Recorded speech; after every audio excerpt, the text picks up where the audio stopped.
Andrew, it's Chris Hayes. So we're in the same room, so you knew that. Just for the TV magic of it all, I'm looking into the camera. So I guess my question is, there's no precedent here for I mean, take away precedents. I can't think of a defendant. I mean, just a defendant facing this many different trials in different venues all at the same time. I think it's probably hard to come up with that. So I guess the question is, is there a jurisdiction that gets to trump everything else? Is that, how are they going to manage this? And how important is it what Smith's office's preference are in terms of what goes when? So I don't think there's any precedent for somebody being indicted in 3 separate jurisdictions that I'm aware of. I've seen 2, and usually the judges speak to each other, and they obviously hear from the parties. They will want to hear from the government and the defendant. And then the judges speak to each other. There are all sorts of ways to sort of slice and dice this. But remember, we may be very soon having 4 cases.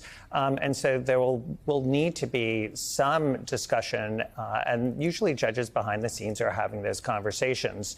And it'll be interesting to see exactly what happens. And remember, the federal cases are ones where there really is quite a timeline, because depending on what happens in the election, those cases could go away. That's not true with respect to the current case in Manhattan. And if there is a case in Georgia that everyone's anticipating, that also would not go away. So you can imagine the 2 federal judges thinking that there might be some reason for those cases to go first. And you also could imagine the state judges thinking that that's right. Yeah, I mean, just to underscore the point there, I think a lot of us think about federal courts getting deference and that federal cases go first. And Tish James, the Attorney General in New York, has talked about that in terms that I think raised some eyebrows.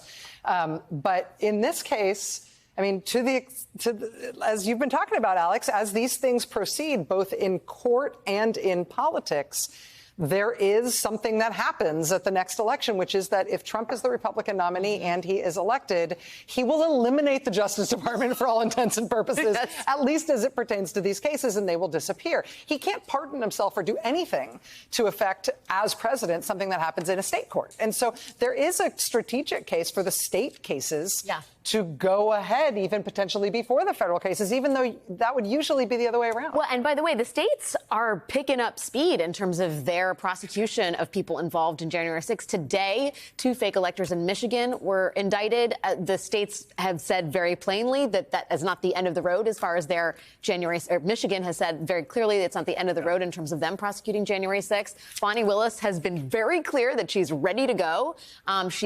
There's a lot of common ground in terms of her investigation, the fake electors, and Jack Smith's investigation here.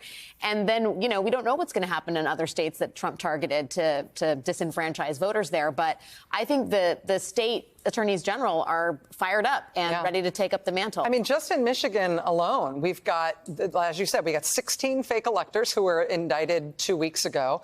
Now we've got additional Republican activists and the former Republican candidate for attorney general indicted for messing with election machines, for messing with voting machines.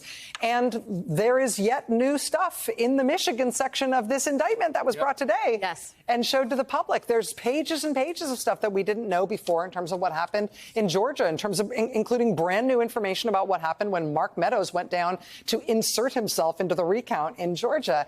I mean, while Fani Willis is considering whether or not to bring charges not only against Trump, but against fake electors in Georgia. I mean, this stuff is all going all at once. And to me, it didn't really seem clear until today, the case for why the states might go first, but maybe they will. Right. But the thing is that the trials have to happen serially and not in parallel. So the investigations can happen in parallel. But as the defendant, you are well within your rights to say, look, judge, to all the judges, we can't provide an adequate defense to Well, our criminal client defendants have to be in court. Right, We yeah, don't right, try yeah, in right, absentia, so yes, they have yes. to be there. So it's like Can't be in two places so at once. you've got a real bottleneck, right? There is a like zero sum. There's a serial processing of the many indictments of Donald Trump that the various systems are going to have to work out. That is going to be enormously consequential for possibly the fate of the country and the world, because of the deadline. But the that we have founders, in the and here's the election. thing, the founders meant it this way. They defined it this way. I mean, we hear words like federalism and separation of powers, and they can sound very vague.